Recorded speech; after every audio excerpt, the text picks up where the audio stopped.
I still remember her exact words at our 4th of July barbecue. "If you disappeared tomorrow, Melanie, no one would even notice."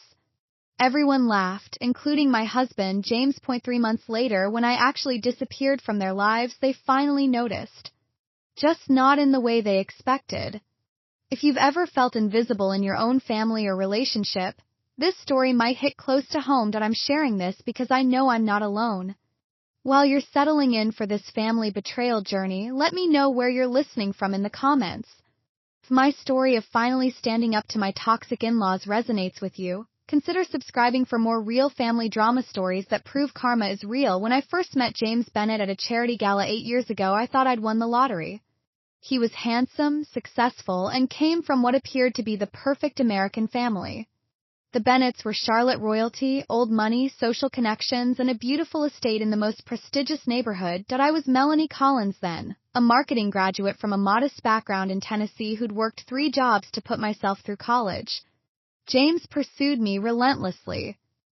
He said I was different from the other women he dated, more authentic, less concerned with status. The irony of that statement would only become clear to me years later. We married after a whirlwind romance, and I was introduced to my new family with all the appropriate fanfare.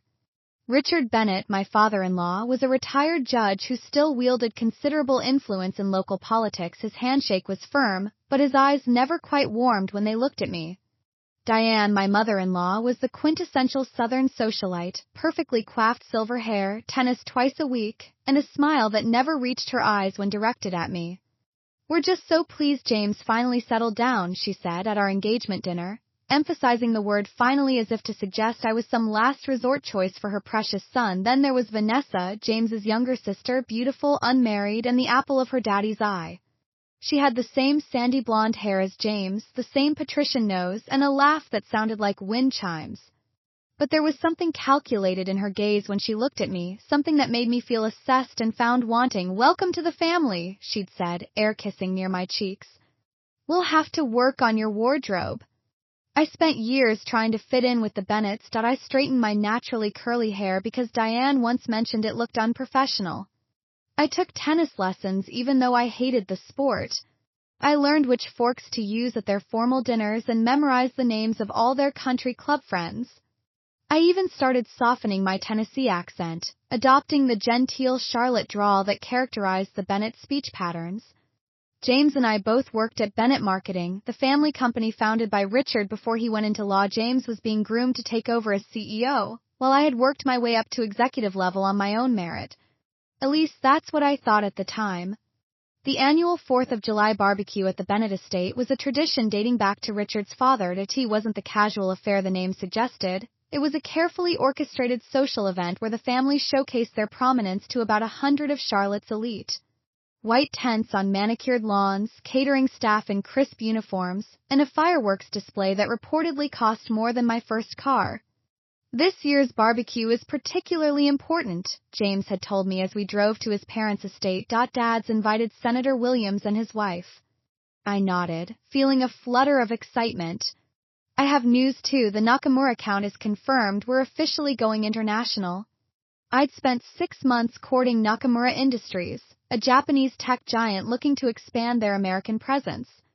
Landing them as a client would transform Bennett Marketing from a regional powerhouse to a global player. I'd prepared a presentation, worked with Japanese translators, and even learned basic business Japanese phrases to impress them. The contract had been signed yesterday. "That's great, honey," James said distractedly, checking his phone. "Listen, Vanessa's bringing her new boyfriend today." Dad's skeptical, so try to make him feel welcome, okay? I swallowed my disappointment. This was my biggest professional achievement, but somehow Vanessa's love life took precedence. Still, I nodded and smiled. That's what I always did with the Bennetts. Nod, smile, and try harder to belong. What I didn't know then was that this barbecue wouldn't be just another exercise in familial disappointment. It would be the day everything changed, the day I finally saw the truth about my place in the Bennett family. I wasn't just an outsider, I was invisible by design. The Bennett estate looked like something from a Southern Living magazine spread that 4th of July. Red, white, and blue bunting draped elegantly from the columned porch. Staff in coordinating outfits circulated with trays of mint juleps and artisanal appetizers that were decidedly not traditional barbecue fare. A string quartet played patriotic melodies near the Rose Garden while the actual grilling happened out of sight, conducted by a chef from a five-star restaurant downtown. I'd spent the morning baking my grandmother's peach pie from scratch. It was the one family recipe I treasured, a connection to my roots that I thought might finally impress Diane, who fancied herself something of a domestic goddess despite having a full household staff. "You brought dessert!" Diane's perfectly penciled eyebrows arched when I presented the pie. "Oh, honey, we have a patisserie handling the dessert table, but we can put this somewhere."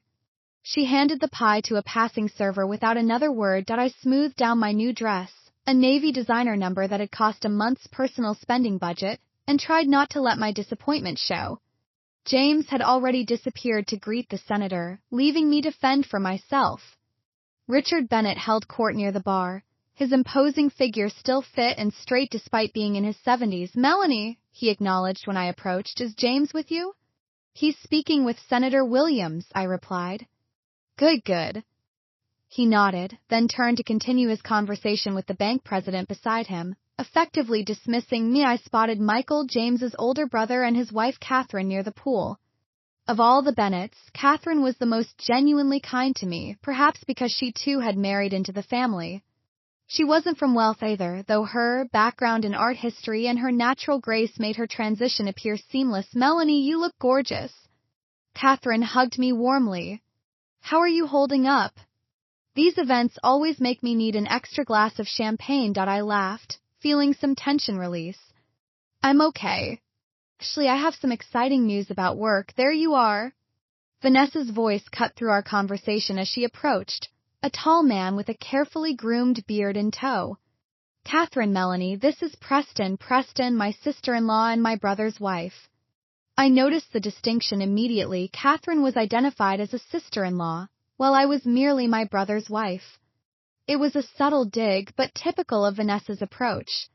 The afternoon progressed with the choreographed precision of all Bennett events that I circulated, made appropriate small talk, and kept looking for an opportunity to share my news about the Nakamura account. When lunch was served at the elegantly set tables on the lawn, I found myself seated at the family table, but positioned at the far end, away from James, who sat between his mother and the senator's wife. As dessert was being served, not my pie but elaborate red, white, and blue pastries from the aforementioned patisserie, Richard stood to make his customary toast. He spoke about family legacy, American values, and then proudly announced that Bennett Marketing had secured a meeting with Nakamura Industries next week. "James has been working tirelessly on this initiative to take our company international." Richard raised his glass to the future of Bennett Marketing. I froze, my champagne glass halfway to my lips.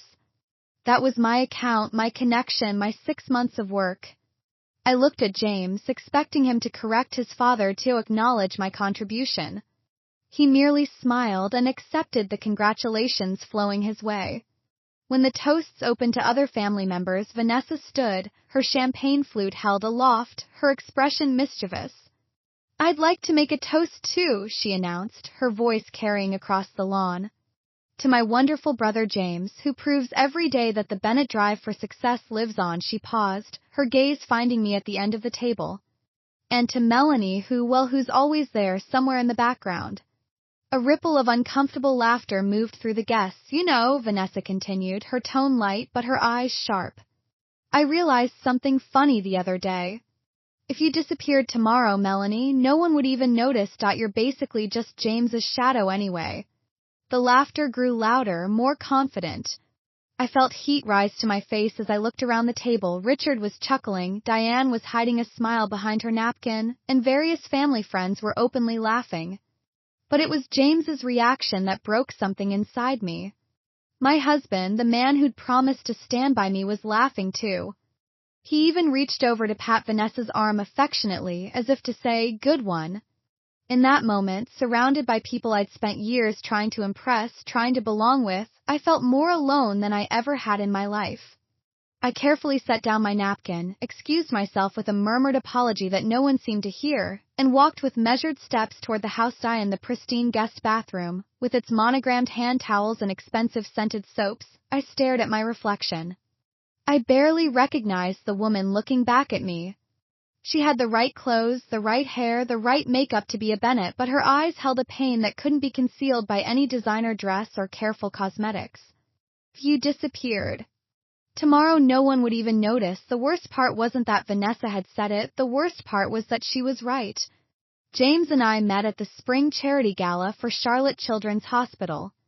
I was there representing my first marketing firm, a small agency where I'd been working since graduation. James literally bumped into me at the champagne table, spilling my drink. "I'm so terribly sorry," he'd said, his blue eyes crinkling with genuine concern. He was tall, classically handsome, and his tailored tuxedo screamed old money. "Please, let me get you another." We spent the rest of the evening talking. James seemed fascinated by my background, my childhood in rural Tennessee, working on my grandfather's farm during summers, putting myself through college. He said I was refreshingly real compared to the women he usually met. "You have no idea how tiresome it can be," he'd confided, "everyone wanting you for your family name. Or money."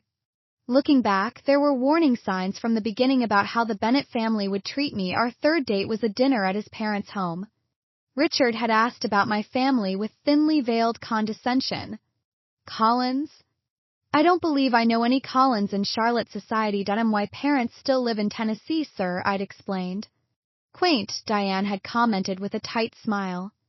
At our engagement dinner, I noticed I was subtly excluded from the family photos. "Oh, let's get one with just the Bennetts," Diane had said, gently maneuvering me aside. "For the family album, you understand." After we married, James and I moved into a house in an upscale neighborhood, paid for by his parents as a wedding gift. I tried to decorate it to reflect both our tastes, but gradually my contributions disappeared. My grandmother's quilt was relegated to a guest room closet. The pottery I'd collected from local artists mysteriously broke, or was replaced with Diane's selections from designer showrooms. Bennett marketing, where I'd been hired based on my portfolio and prior success, I found myself consistently sidelined in meetings. My ideas would be dismissed until James repeated them later, at which point they became brilliant innovations that I was assigned the accounts no one else wanted, yet somehow expected to produce miraculous results. I had a recurring nightmare during those years. In it, I would be standing in the middle of the Bennett living room during a family gathering. I would speak, but no sound would come out. I would wave my arms, but no one would look my way. Then, slowly my body would start to fade, becoming transparent until I disappeared completely. The Bennetts would continue their conversation, never noticing I was gone. I tried so hard to win them over. I volunteered for Diane's charity committees, spending weekends at silent auctions and benefit luncheons. I attended every boring legal dinner with Richard, listening attentively to the same stories about his famous cases. I even tried to bond with Vanessa, inviting her for shopping trips and spa days, which she usually rescheduled or canceled at the last minute. There were so many small humiliations, incidents that seemed minor in isolation but formed a pattern when viewed together. Time Diane served shellfish at a family dinner, despite my severe allergy being well documented. "Oh, I completely forgot," she'd said as I felt my throat begin to tighten. "James, didn't you tell me?"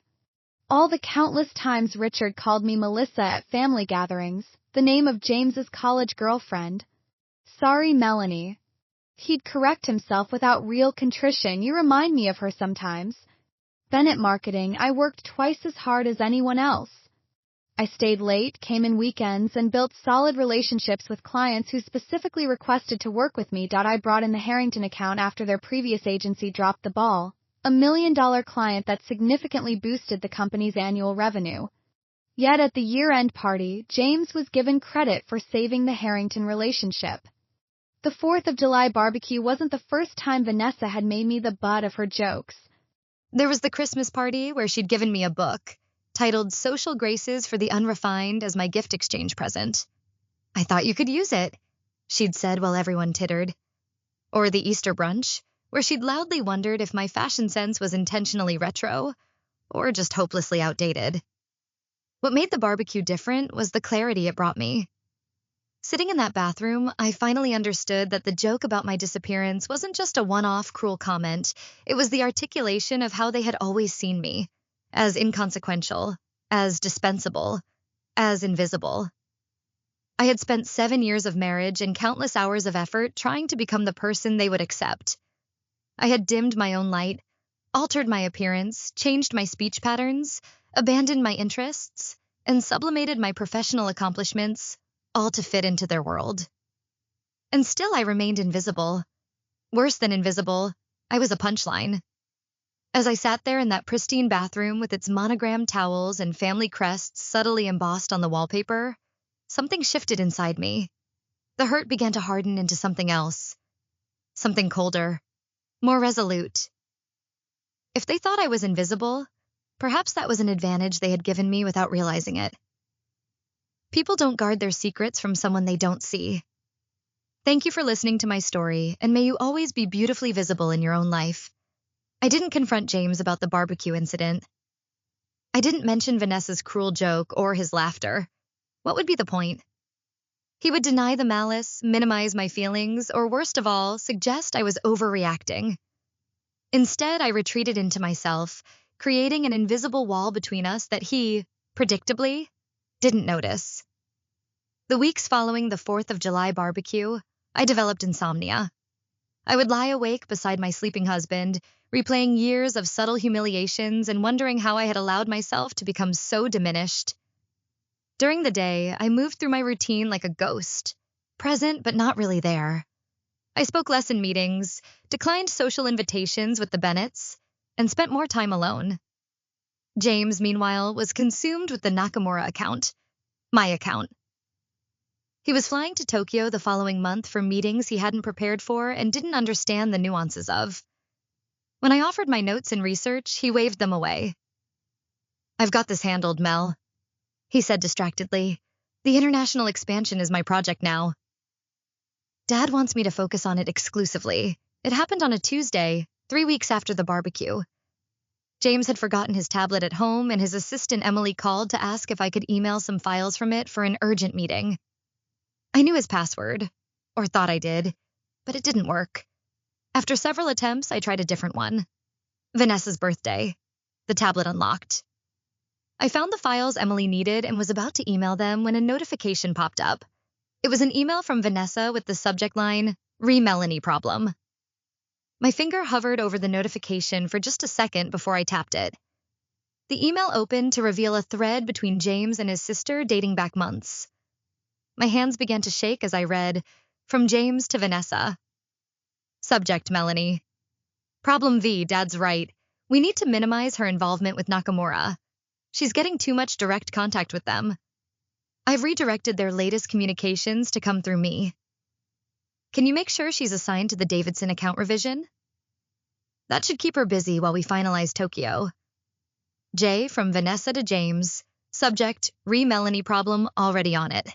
I told Davidson they needed a complete rebrand ASAP.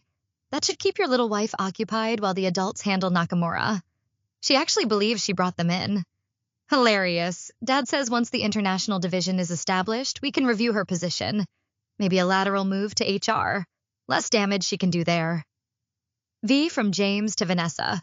Subject, Re-Melanie. Problem perfect. She's been asking about coming to Tokyo. Obviously, that's not happening. I'm thinking of telling her we need to postpone starting a family until after the expansion. That should keep her focused on our future while we sort out her professional. 1. J. The email thread continued. Dozens of exchanges between my husband and his sister, all centered around how to manage me, sideline me, and ultimately remove me from meaningful work at the company I had helped build. My hands were ice cold as I set down the tablet. I felt physically ill, but something inside me had gone very, very calm. With methodical precision, I forwarded the entire email thread to my personal account, then deleted the forwarded email from the sent folder. That night, I waited until James was asleep before getting up. I took his tablet again and began a systematic search through his digital life. I found a second email account I'd never known about. The password took me longer this time, but eventually I tried Melissa Forever, his college girlfriend's name. It opened. This account contained communications with his father about the company's financial structures. I discovered plans to restructure the company before the international expansion, creating a new parent entity where my ownership shares would be significantly diluted. There were discussions about performance issues they were documenting against. Me, all fabricated to justify removing me from leadership once the expansion was complete. Most devastating was an email exchange with his assistant, Emily. It wasn't just professional. They had been having an affair for at least a year. There were intimate messages, plans for their business trips, and even discussions about their future together once James handled his situation at home. I sat in our home office until dawn broke, methodically going through every email, every attachment, every betrayal. I downloaded everything to a secure cloud account. By morning, I had a complete picture of the extent to which my husband, his family, and even the company I worked for had been conspiring against me. I've never been one to break down in crisis. Growing up the way I did, you learn to save your tears for later and deal with what's in front of you. That morning, as I heard James stirring upstairs, I made a decision. They had made me invisible. Now I would use that invisibility as my power.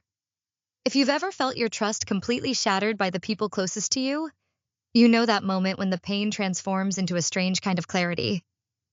Everything suddenly makes sense. All the small inconsistencies, the dismissive comments, the exclusions that you'd rationalized away. In that moment, you have a choice. Remain the victim they've cast you as, or rewrite the story entirely. I chose the latter. They thought I was just James's shadow. They would soon learn that shadows can grow very dark indeed when the light is extinguished. I've always been methodical. It's what made me good at my job despite the Bennett's efforts to undermine me. Now I applied that same methodical approach to my exit strategy. I would need 3 months to execute everything perfectly. 3 months, during which I would continue to play the role of the dutiful, oblivious wife and employee. The day after discovering the emails, I made an appointment with Patricia Winters, a divorce attorney known for handling high-profile splits involving business assets. I paid her retainer in cash from my personal savings. The challenge here, Patricia explained in our initial consultation, will be documenting the financial misconduct while protecting your interests in the company. I handed her a flash drive. I've already started. Her eyebrows rose as she reviewed the files. This is unusually thorough. I'm just getting started, I assured her. Over the following weeks, I created a comprehensive record of my contributions to Bennett marketing. I saved emails from clients praising my work. I documented instances where my ideas had been implemented under James's name. I recovered presentations I had created that James had presented as his own. But most importantly, I began quietly copying evidence of financial irregularities I discovered while exploring James's hidden communications. Richard Bennett, for all his legal knowledge, had been playing fast and loose with company accounting. There were questionable tax deductions, misleading statements to investors, and a pattern of financial reporting that walked a fine line between creative accounting and outright fraud. I also discovered something that made my blood run cold. 20 years ago, when Richard was still a practicing judge, he had buried evidence in a case involving one of his college friends. The friend's company had knowingly released a product with safety defects that resulted in a child's death. Richard had ensured the case was dismissed on technical grounds. The family had never received justice, and Richard had later received a very generous loan from his friend that was never repaid. I found this information in a scanned letter kept in a password-protected folder. Richard had kept it as insurance against his friend, but now it would serve as my insurance against Richard. Meanwhile, I began establishing my own financial independence. I opened new accounts at a bank the Bennetts didn't use. I transferred small amounts regularly from my personal savings to avoid triggering any alerts. I sold jewelry James had given me, pieces I had never particularly liked anyway, and converted the proceeds to cash. I reached out to my brother Alex in Atlanta. We had drifted apart after my marriage, partly because the Bennetts had subtly discouraged me from maintaining close ties with my simple family. Alex was surprised, but immediately supportive. I never liked them, he admitted during our phone. Cool. But I figured you knew what you were doing. I didn't, I said honestly. But I do now. Alex offered his guest room for as long as I needed it. He also put me in touch with a former college friend who owned a marketing firm in Atlanta and was looking to expand. By the end of the second month, I had secured an apartment in Atlanta under my maiden name, lined up preliminary interviews with 3 marketing firms, and prepared a comprehensive file for the Securities and Exchange Commission detailing Bennett Marketing's financial irregularities. I also began moving my personal belongings out of the house in small batches: photo albums from before my marriage, the few family heirlooms I had managed to keep, clothes James never noticed I wore. I stored them temporarily at a small storage unit paid for in cash. The hardest part was maintaining the facade at work and at home. I smiled through family dinners, nodded at James's self-aggrandizing stories, and pretended not to notice when he came home late, smelling of Emily's distinctive perfume. At the office, I diligently worked on the Davidson account rebrand, knowing it was busy work designed to sideline me. I even attended a charity lunch with Diane, where she spent 2 hours criticizing my contributions to the silent auction. Perhaps next year you could focus on just helping with the setup, dear. The procurement of items requires certain connections. Through it all, I maintained my composure, playing the role they had assigned me, the insignificant, invisible Melanie who didn't warrant their concern or attention. What gave me strength during those weeks was knowing what they didn't. I saw everything now. Every manipulation, every lie, every betrayal. And for someone supposedly so invisible, I sure knew a lot of their secrets. As my departure date grew closer, I finalized the last details. I scheduled the delivery of my SEC evidence for exactly 1 week after I would be gone. I prepared emails to Bennett Marketing's key clients, expressing concerns about the company's stability and financial reporting, set to send automatically after my disappearance. I transferred my personal investment in the company, a significant amount that James had always dismissed as cute, that you want to contribute, to my new accounts. The withdrawal would create immediate cash flow issues for the company, but would be completely legal. The night before James was scheduled to leave for a business trip to Chicago, actually a weekend with Emily at a lakeside resort, according to their emails, I sat across from him at dinner, feeling a strange sense of peace. "Everything okay?" he asked, barely glancing up from his phone. "You're quiet tonight." "Just thinking about the future," I replied, which was entirely true. "Don't worry about the Tokyo expansion," he said, misinterpreting my comment.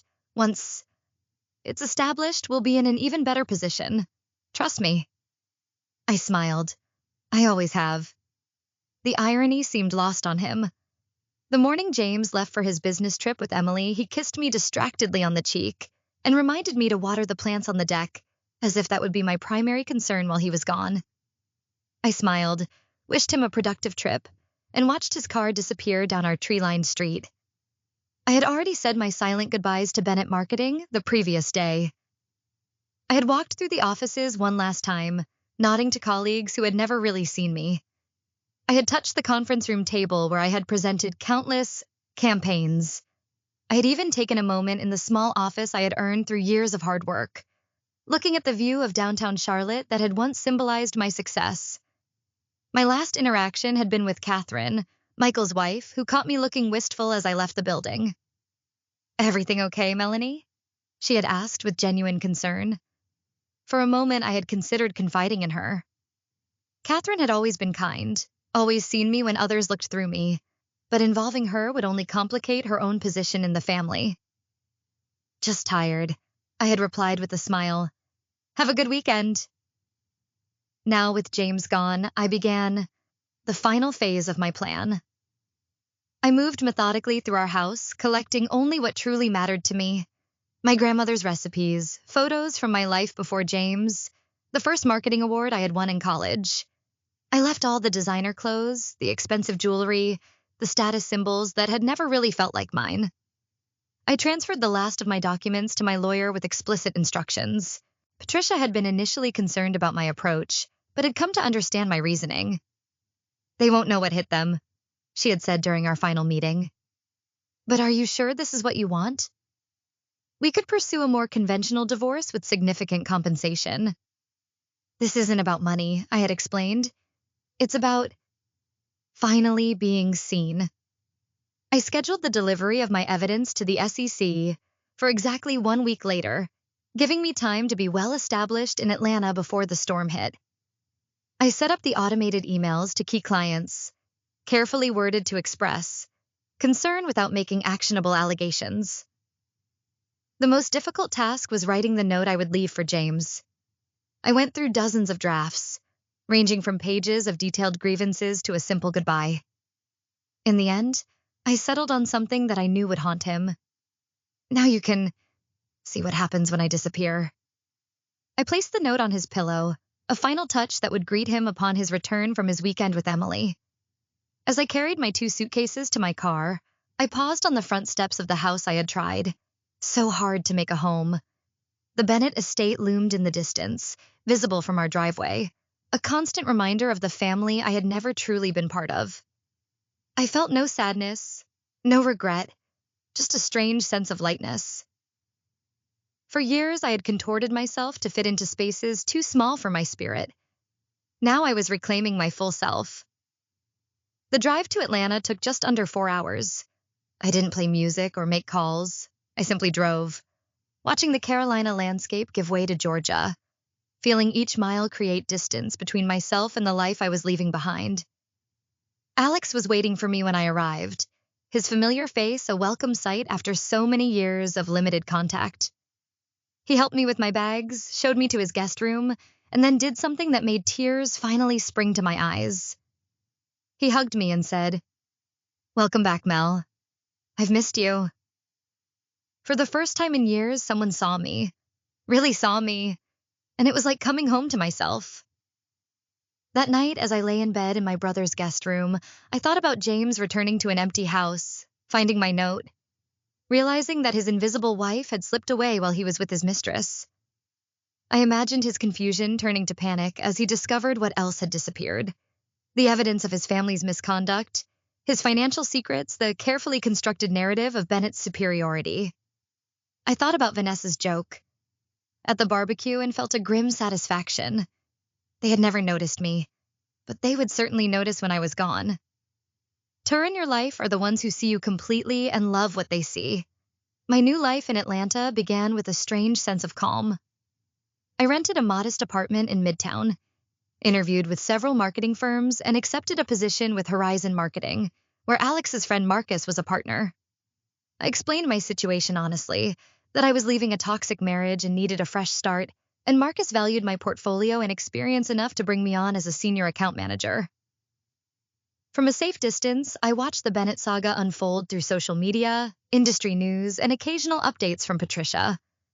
The first few days after my departure played out exactly as I had anticipated. James returned from his weekend with Emily to find an empty house and my cryptic note.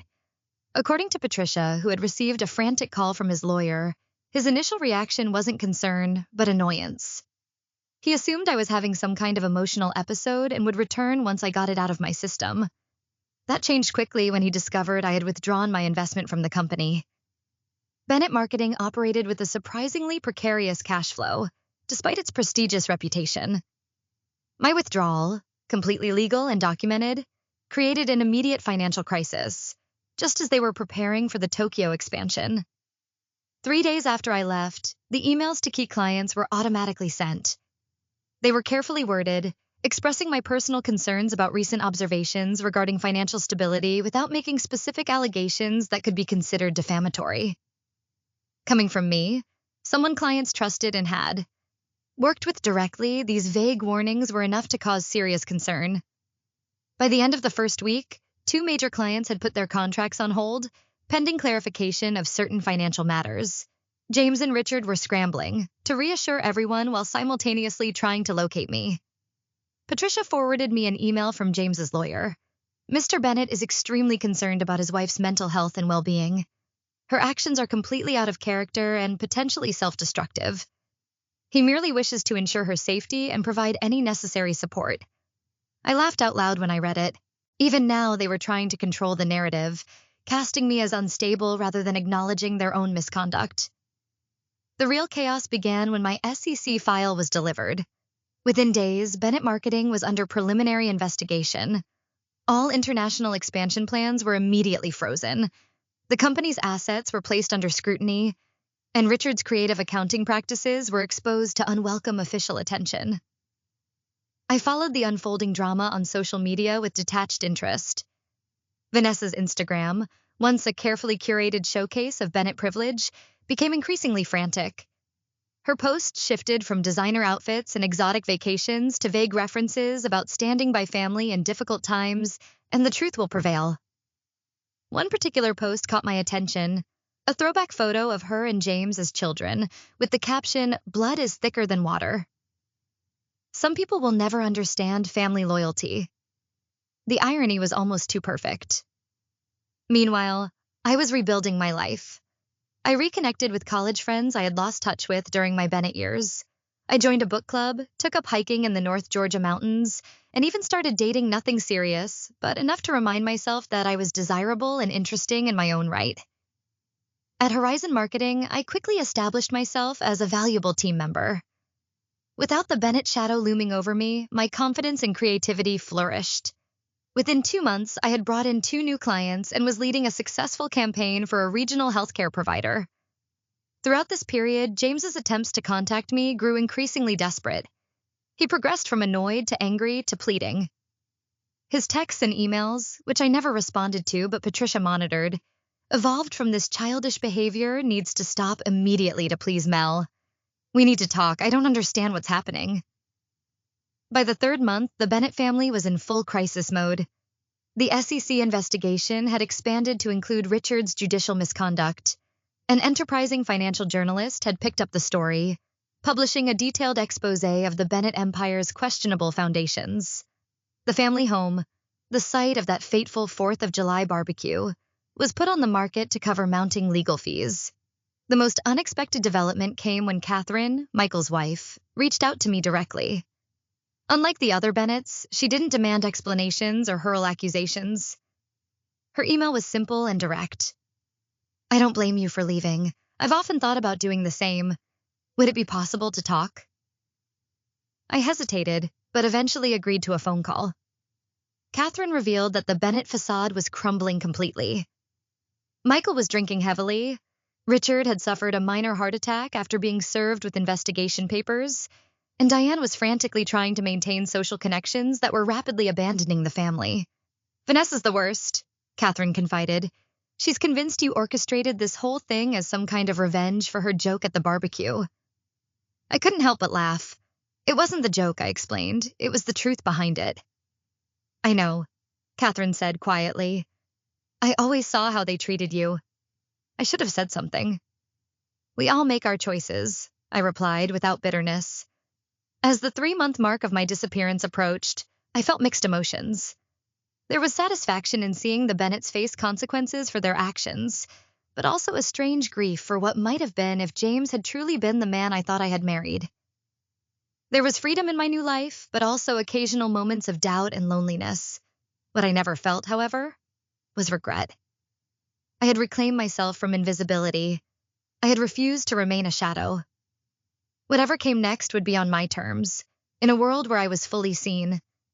What I didn't expect was that James would track me down, but he did, showing up unannounced at my office in Atlanta exactly 3 months after I had walked away from our life together. His appearance would force a confrontation I hadn't planned for, but perhaps needed to truly close this chapter of my life. I was reviewing a campaign proposal when my assistant knocked on my office door. "There's a James Bennett here to see you. He doesn't have an appointment, but he's insisting it's urgent." My heart stuttered for a moment before resuming at a faster pace. I had known this moment might come, but facing it was another matter entirely. "Give me 5 minutes, then send him in," I replied, keeping my voice steady. I used those 5 minutes to center myself. I straightened my desk, checked my appearance in my compact mirror, and took several deep breaths. This wasn't the Melanie who had shrunk herself to fit into the Bennett world. This was the new Melanie, confident, independent, and completely visible. When James walked in, I barely recognized him. The polished, confident man I had married looked haggard and disheveled. His normally impeccable clothes were wrinkled, his hair needed cutting, and there were dark circles under his eyes. For a moment, I felt a flicker of the old connection, an instinct to comfort him that I immediately suppressed. "Melanie?" he said, his voice cracking slightly. "You're really here?" "I am," I replied calmly. "How did you find me?" "It wasn't easy," he admitted, remaining standing even though I had gestured to a chair. "You covered your tracks well, but eventually I remembered your brother lived in Atlanta. From there, it was just a matter of checking marketing firms until I found you. I nodded. It was a reasonable approach, one I had known was possible, but considered unlikely given James's tendency to delegate difficult tasks. Why are you here? James? He ran a hand through his hair, a gesture of frustration I remembered well. Why am I here? Are you serious? You disappeared. You took money from the company. You sent those emails to our clients. The SEC is investigating my father. Our entire life has fallen apart, and you're asking why I'm here? Our life, I repeated quietly. Was it ever really our life, James? Or was it your life that I was permitted to orbit around as long as I stayed in my designated place? He looked genuinely confused. What are you talking about? We had everything. A beautiful home, successful careers, respect in the community. You had those things, I corrected him. I had the illusion of them, contingent on my continued invisibility. I gestured to the chair again, more firmly this time. Sit down, James. If we're going to have this conversation, let's have it properly. To my mild surprise, he complied. Up close, he looked even worse, defeated in a way I had never seen before. Part of me, a part I wasn't proud of, felt satisfaction at this visible evidence of his suffering. Everything's gone, he said, his voice hollow. The company is under SEC investigation. We've had to sell the house. Dad's in the hospital, heart attack last week. His reputation is ruined because of that old case you somehow found. Mom's a mess, even Vanessa. He trailed off. What about Vanessa? I prompted, curious despite myself. She sent you an email, didn't she? Threatening you? I nodded. Vanessa had indeed sent a lengthy, vitriolic email accusing me of destroying the family out of jealousy and threatening vague but ominous consequences. I had forwarded it directly to Patricia, who had reported it to the police as a precaution. She's facing potential charges for that, James said. Harassment, threats on top of everything else. He looked up at me, his expression shifting from defeat to anger. Was this what you wanted? To destroy everyone? No, I said honestly. I didn't want to destroy anyone. I simply wanted to be seen, to be valued, to be treated as an equal partner in our marriage and our business. When I discovered that was never going to happen, that in fact you and your family were actively working against me, I chose to leave. Those emails were private, he muttered. Yes, I agreed. Private conversations about how to manipulate and ultimately remove me from my own life.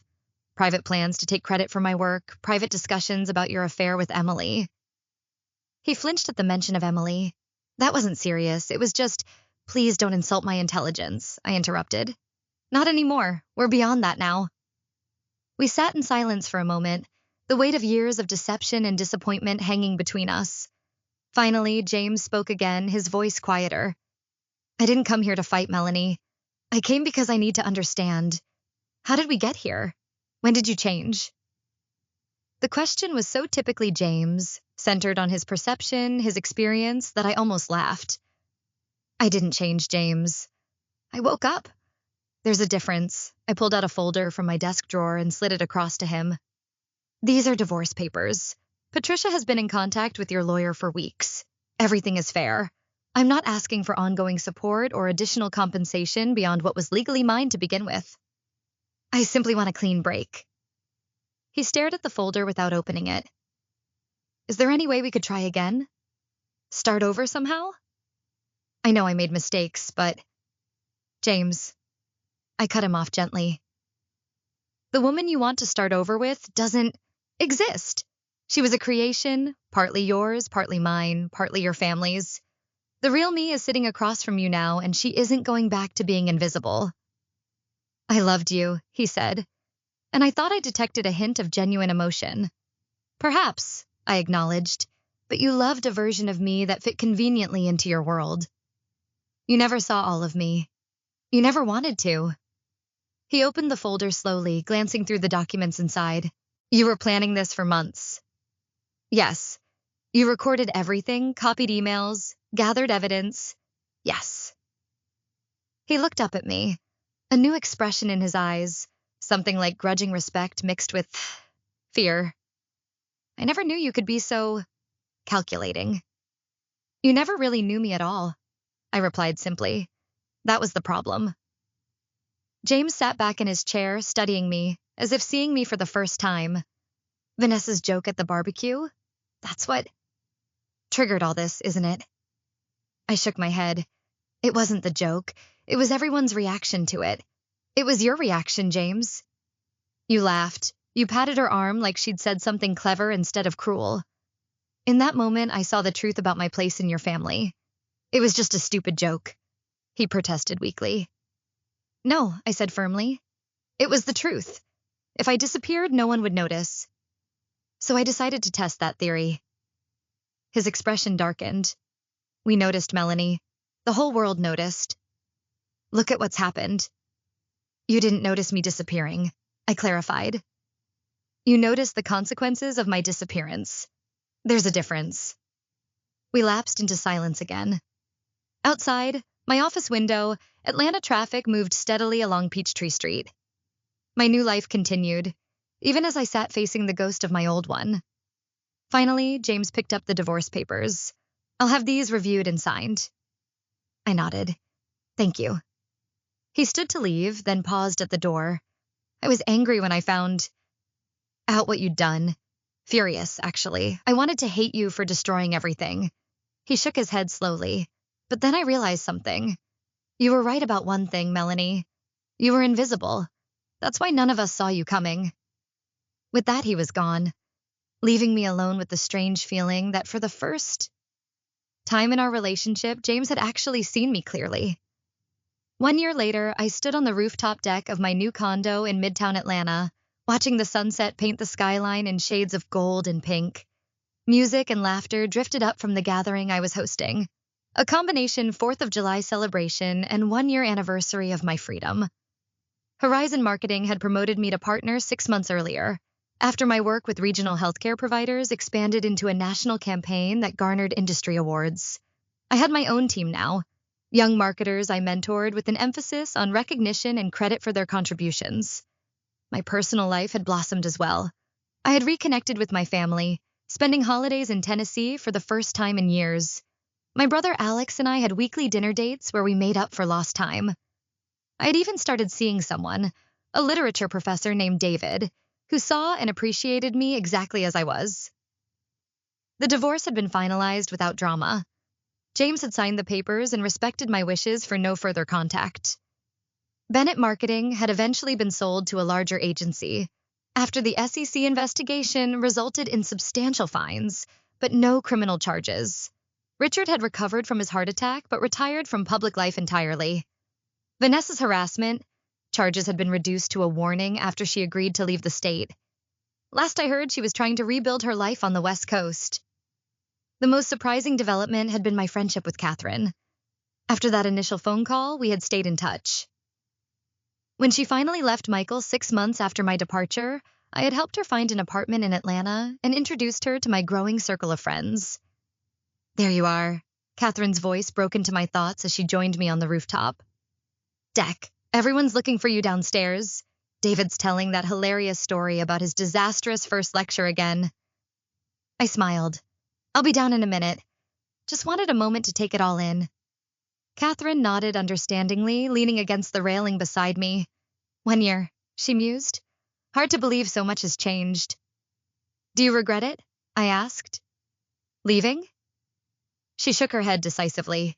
Not for a second. Best decision I ever made. Second only to your decision, which gave me the courage to make mine. We stood in comfortable silence, watching the city lights begin to twinkle as dusk deepened. Oh, I almost forgot to tell you, Catherine said suddenly. I ran into Diane yesterday. My attention snapped back to her.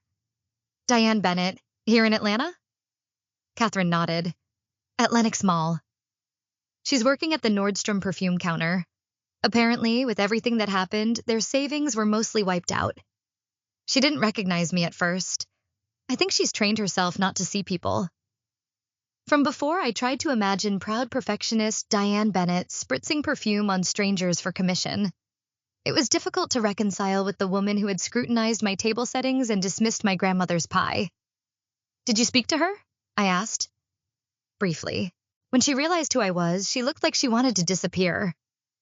Then she saw you weren't with me and got this look of relief that quickly turned to panic when she realized I might tell you I'd seen her. What did you say to her? Catherine smiled slightly. Nothing much, just that I was doing well, living in Atlanta now. She asked very reluctantly if I ever saw you. I said yes, that you were thriving, partner at a successful firm, happy, surrounded by people who value you. And how did she respond to that? She didn't really, just got this faraway look and said, I always told Richard that girl would land on her feet, as if she'd been your champion all along. Catherine shook her head. The capacity for self-deception in that family is truly remarkable. I laughed softly. Indeed it is. We were interrupted by David calling up from the stairwell.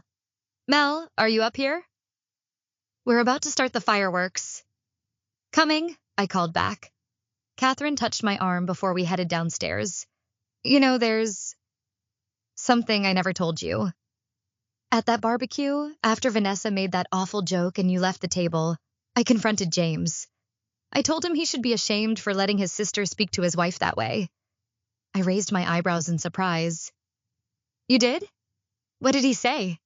He said I was overreacting, that you were fine, that you knew it was just Vanessa being Vanessa. She shook her head. I remember thinking, he doesn't see her at all. And the sad thing was, neither did I. Not really. None of us saw the strength you had inside you. As we rejoined the party, I was struck by the contrast between this 4th of July and the one a year ago. Then I had been surrounded by people who looked through me. Now I was encircled by friends and loved ones who truly saw me, my talents, my quirks, my full authentic self. David slipped his arm around my waist as we gathered on the balcony for the fireworks. Everything okay? He murmured. You seem deep in thought up there. Everything's perfect, I assured him, and meant it. As the first fireworks exploded, across the Atlanta sky, I reflected on visibility, what it means to be truly seen, to be valued, to occupy space unapologetically in the world. The Bennett family had tried to make me invisible, but in doing so, they had given me the ultimate power. I had seen them clearly while remaining unseen myself. In the end, Vanessa's cruel joke had contained an unintended truth.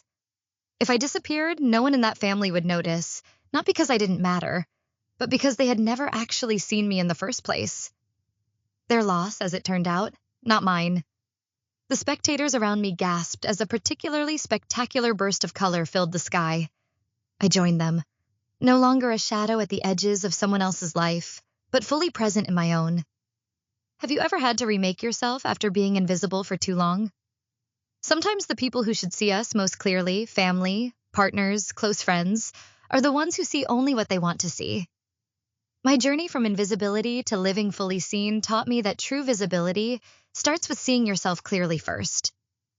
If my story resonated with you, I'd love to hear about your own experiences with family dynamics or reclaiming your power. Drop a comment below about a time you had to stand up for yourself in a family situation. And if you want more stories about finding justice and rebuilding after family betrayal, please subscribe to my channel and hit the like button. Remember, the people who truly mar